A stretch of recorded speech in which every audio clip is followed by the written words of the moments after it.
We will now move on to another type of hypothesis, hypothesis number 2, which is called testing linear restriction. Testing linear restriction.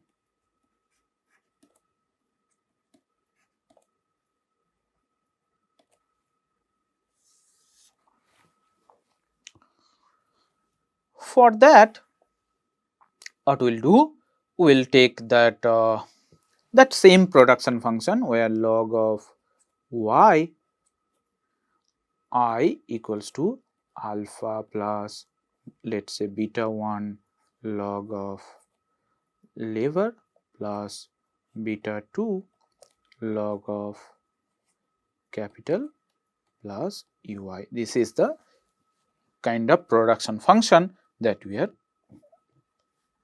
hypothesizing, and we are testing linear restriction. Basically, let us say our null is this beta 1 plus beta 2 equals to 1.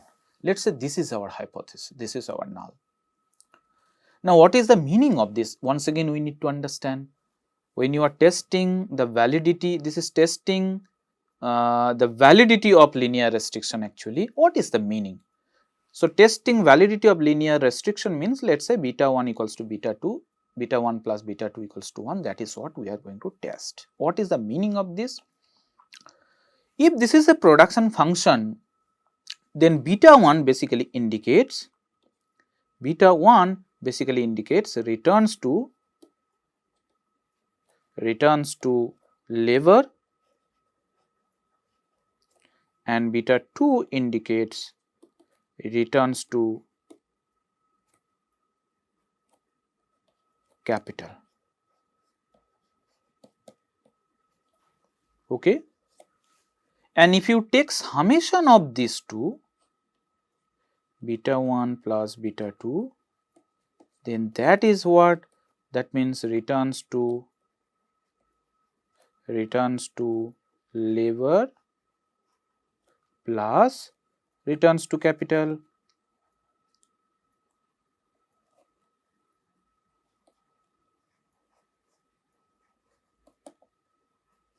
Okay. And this has a different name. When you add returns to both the factors, then as you know from your understanding of microeconomic theory of production function, that is basically called returns to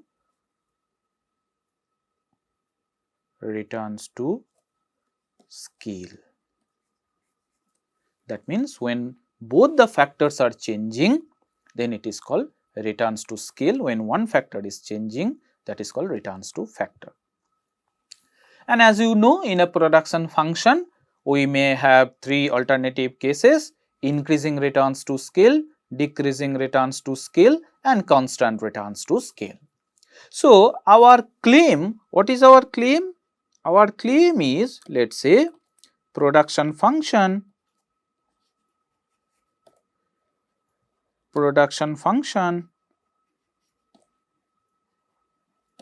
exhibits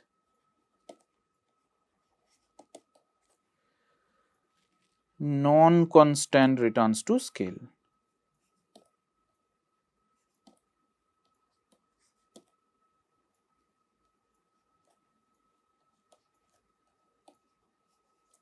Non-constant returns to scale. Okay. We do not know whether it is IRS or DRS, but at least our claim is that it is not constant. And then when you nullify that claim, okay, so that means our alternative is basically, alternatives are two types, beta 1 plus beta 2 could be either this, or beta 1 plus beta 2 could be either this is IRS and this is DRS. So, we are hypothesizing actually the possibility of these two cases, that is our claim, and when we nullify our claim, our null becomes beta 1 plus beta 2 equals to 1, constant returns to scale. Okay, constant returns to scale. If that is the case, then how will you test? So, first we will follow, there are two approaches. The first approach is, this is first approach, I will write this is as first approach,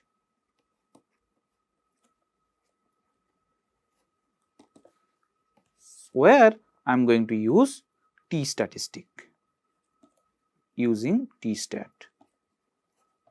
So, your null is this H naught beta 1 plus beta 2 equals to 1. Okay. All right.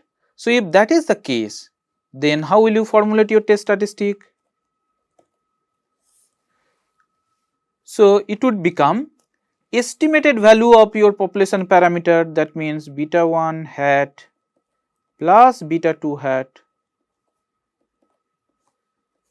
minus hypothesized value of the population parameter. So, that means this first I will write beta 1 plus beta 2 divided by standard error of beta 1 hat plus beta 2 hat, that is what we learn.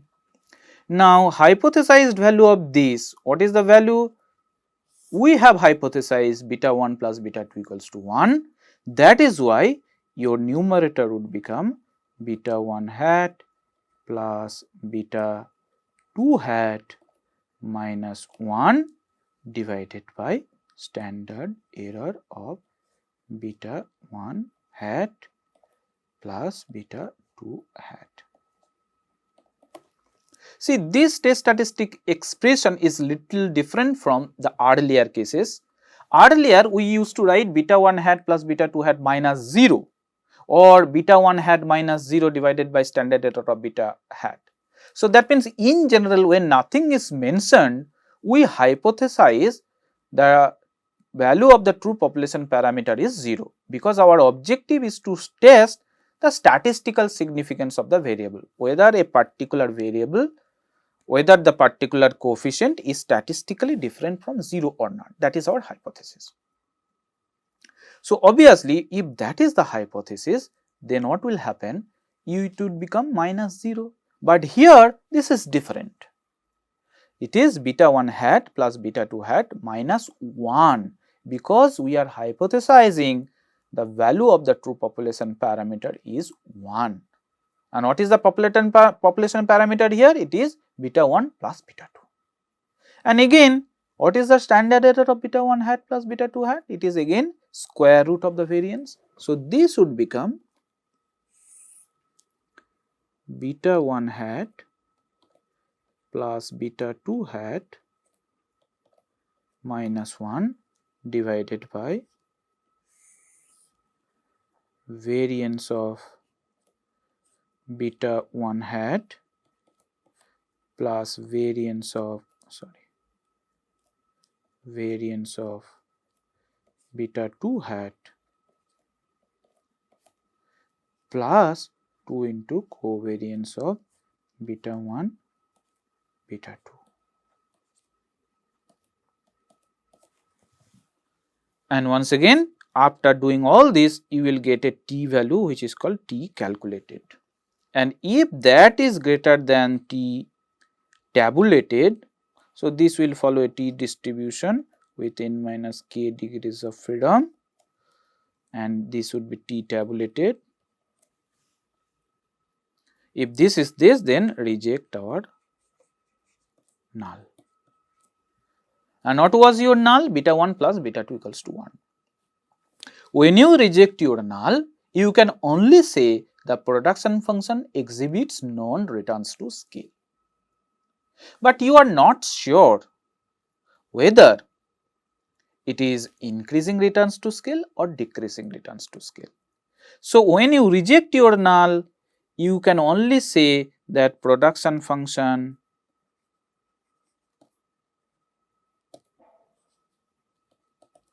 exhibits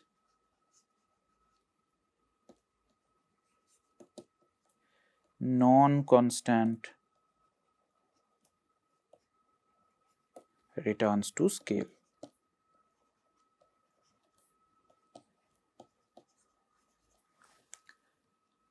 But which particular non-constant return you will get, that depends on if beta 1 hat is greater than beta 2 hat,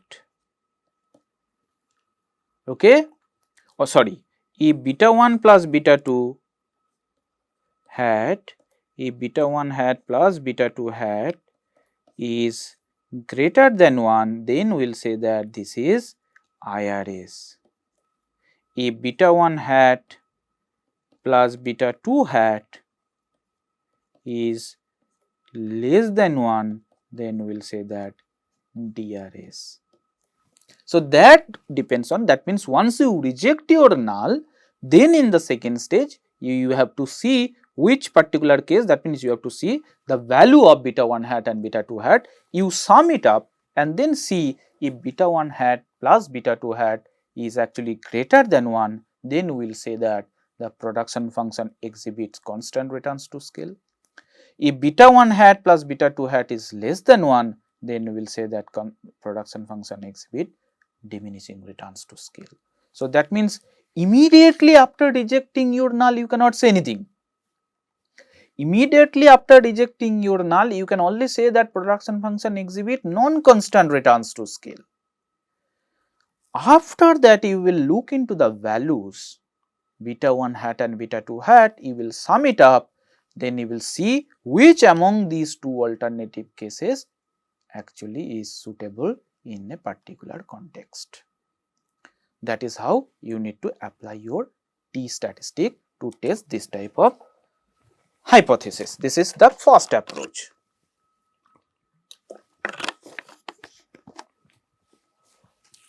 There is one more approach to test this hypothesis, and that is the second approach.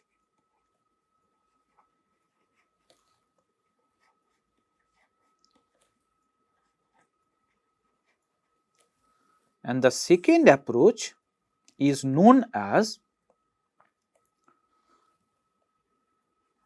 restricted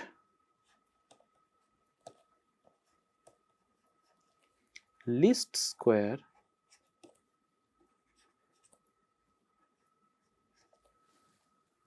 approach.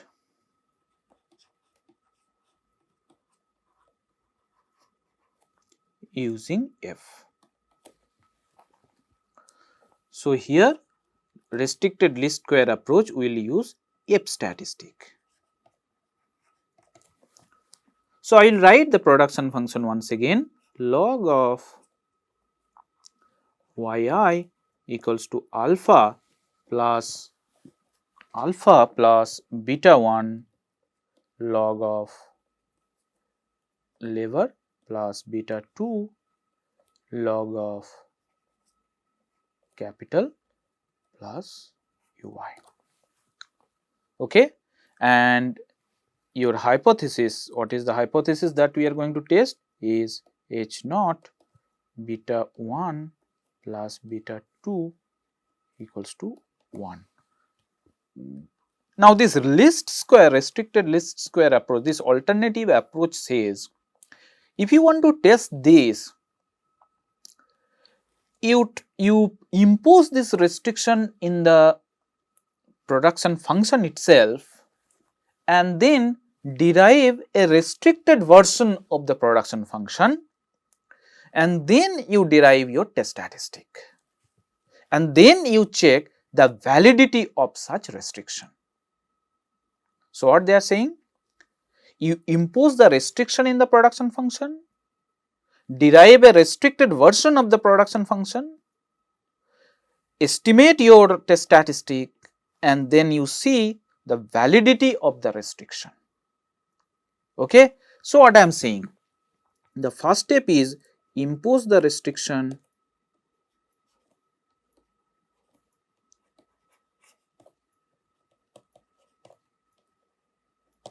in the model, and second step is then derive restricted model then you compute your test statistic,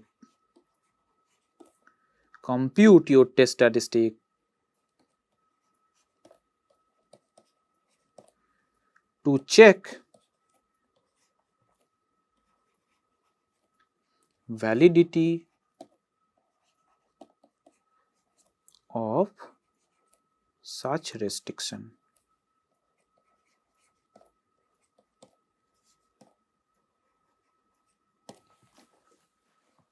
Okay. So that means what I will do, I will impose this restriction here. So if you how can you impose the restriction here? If beta 1 equals to beta 2, sorry, if beta 1 plus beta 2 equals to 1, that implies that I can say that either beta 1 equals to 1 minus beta 2 or beta 2 equals to 1 minus beta 1. So what I am saying, let us say beta 2 equals to 1 minus beta 1.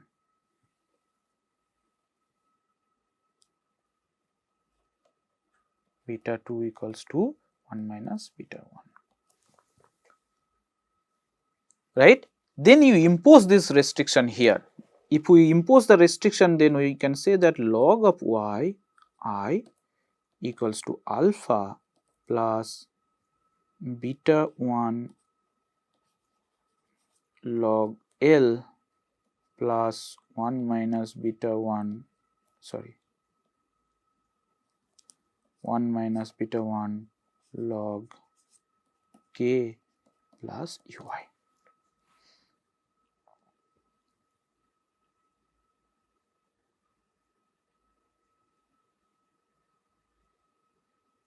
So this would become alpha plus beta 1 log L plus log k minus beta 1 log k plus ui. So you can take this log k this side, so that would become log y minus log k, and this would become log y minus log k, which will in turn become log of yi by k equals to alpha plus beta 1 log L minus log k, which you can write plus log of L by k plus ui. Let us say this is our restricted model.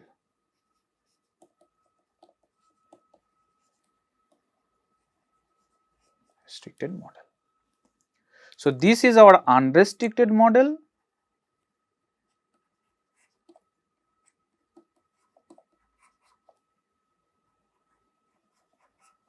and this is our restricted model. Okay. All right, this is the restricted model. What we have done? We have simply imposed the restriction. You can also put here, I have given beta 2 equals to 1 minus beta 1. You can say that beta 1 equals to 1 minus beta 2. You can derive another version of restricted model. Then the next step is, once you estimate, so next step is estimate both restricted and unrestricted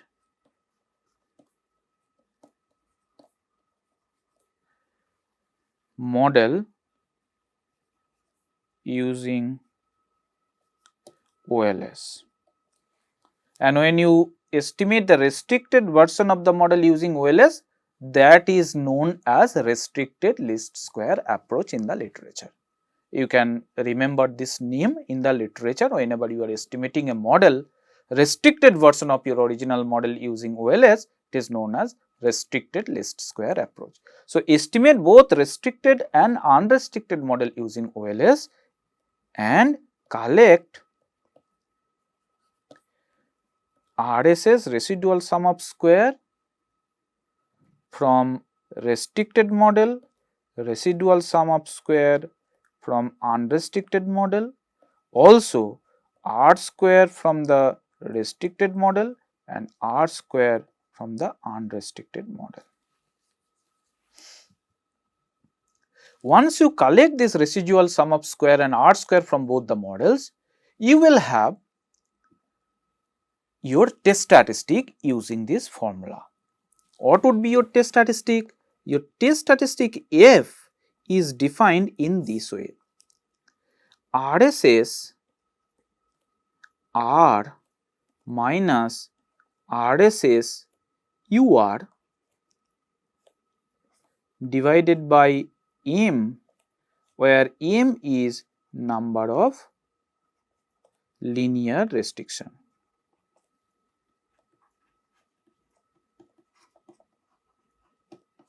What is the number of linear restriction here? That is 1 divided by RSS UR divided by n minus k, where k is the total number of parameters in the unrestricted model. Okay. Now, you may get sometime confused that in the numerator should it be RSS R minus RSS UR or RSS UR minus RSS R. You have to keep one thing in mind, that this is the relationship between RSS R between RSS UR. The restricted RSS, that means RSS from the restricted model, is always greater than or equals to RSS unrestricted. Why this is so? When you are imposing restriction, you see in the restricted model you have only one explanatory variable, that is L by K. However, in the unrestricted model you have two explanatory variables. So, obviously, when number of explanatory variable goes down, the RSS would become higher, that is, or at least higher or equal, at least it will not come down. So, that means RSS in the restricted model should be more than or equals to RSS UR, since in the restricted model you have less number of explanatory variable. This is F statistic you can calculate using the RSS. If you want to get a R square version of this formula, then that would become like this. So, RSS R you can write as, that means this would become R square. Now, among R square UR and R square R, you can easily understand that R square in the unrestricted model should be greater than, this would become M, and this would become 1 minus R square UR. Why am I writing this? Because R square UR is greater than or equals to R square R. That is also clear, because in the unrestricted model, since you have more explanatory variable, your R square is higher, because R square and RSS there is some kind of inverse relationship. When R square increases, RSS will come down. When R square decreases, RSS will go up. That is the relationship between R square and RSS, and that is why if this is the RSS version of the formula, this would become the R square version of the formula.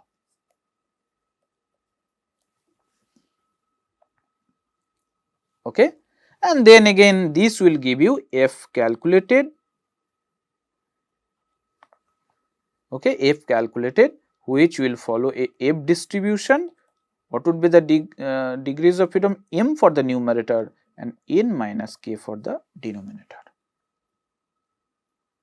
Okay, and if this calculated F is greater than F tabulated at these degrees of freedom and 1% or 5% level of significance, then reject your null.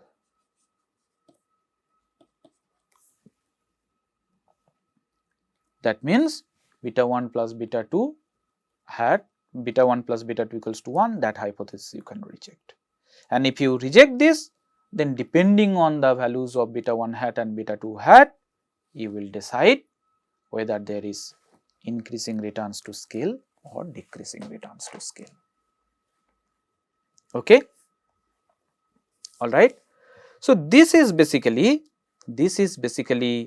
the idea of restricted and unrestricted models of computing your F-statistic, right. So with this we are just closing our discussion on hypothesis testing. Next day what we will do, we will take some data set, preferably the production function. We will estimate the production function and then we will test these two important hypotheses, equality between two regression coefficient and beta 1 hat plus and the validity of a linear restriction. So these two we will test using a simple data set in our next class. Thank you.